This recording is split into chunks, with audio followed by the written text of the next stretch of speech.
The stranger I let into my life cost me my marriage. There was a time when I thought I had everything a woman could ask for: security, children, a husband who worked hard to provide for us. To anyone looking in from the outside, we were a perfect family. But things look different when you're on the inside looking out. My husband, Ethan, had once been my best friend. We laughed at the same stupid jokes, shared secrets in the dead of night, and whispered dreams to each other beneath the covers. But slowly those moments stopped. The silences grew longer. The spark, it didn't disappear in a storm. It faded like the last light of dusk. I tried to tell myself this was what marriage looked like after 10 years. 2 kids, full-time jobs. Life just wore us down, didn't it? Still, something in me was beginning to ache.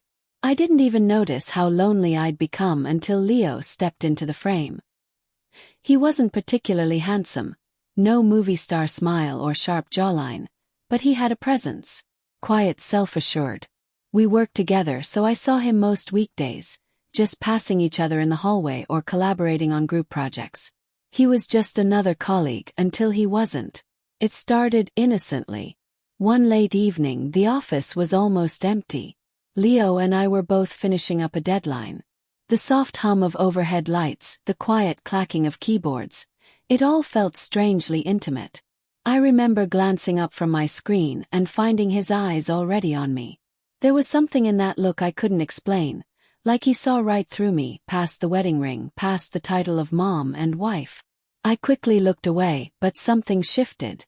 That night, as we packed up, he suggested grabbing coffee. Just to unwind, he said. I hesitated. It wasn't a date. It couldn't be.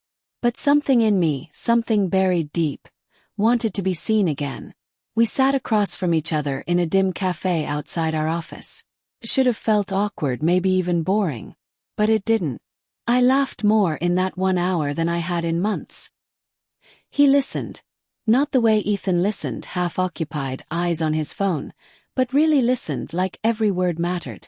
I told myself it was just a friendly conversation, a brief escape. But when I walked away that night, I already knew the lie I'd told myself. In the days that followed, I tried to maintain distance. I really did. But Leo made it so easy. Lunch breaks became a habit. Fixed smiles in the hallway. A shared glance that lingered a beat too long. Each time I told myself, just this once. It's nothing. You're not that kind of woman. But then came that Friday night. Another project. Another late shift. Just the two of us again. The office was still. Everyone had gone home. I could feel the hum of tension between us. When he brushed past me, reaching for a folder, his hand grazed mine. An electric shock.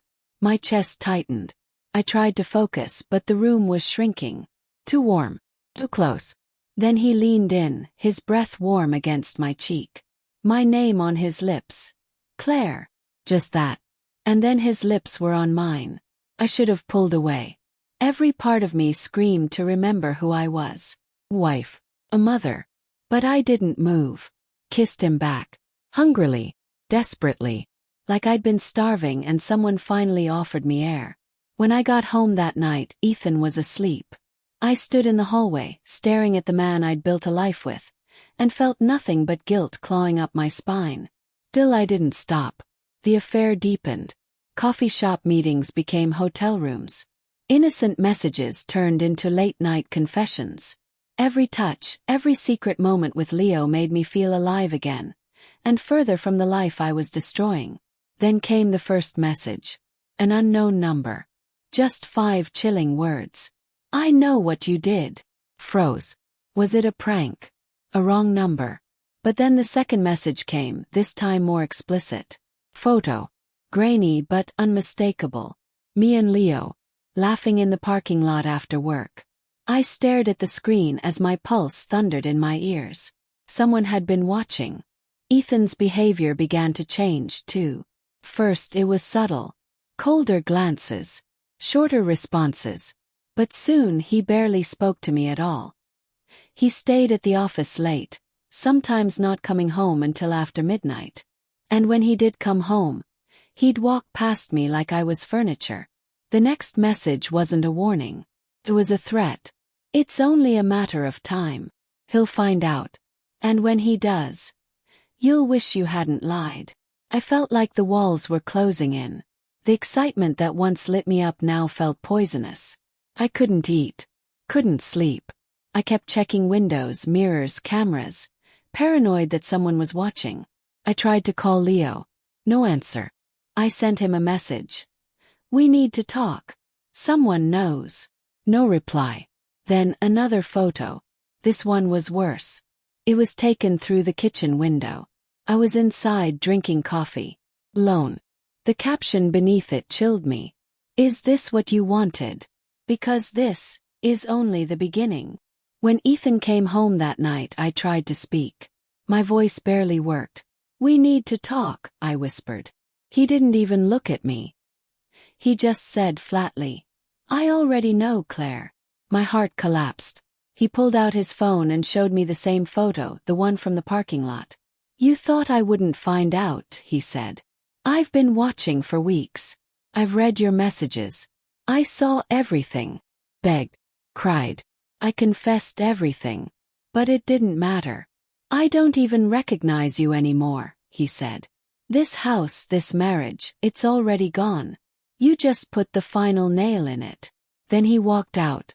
The next morning the house was quiet. Too quiet.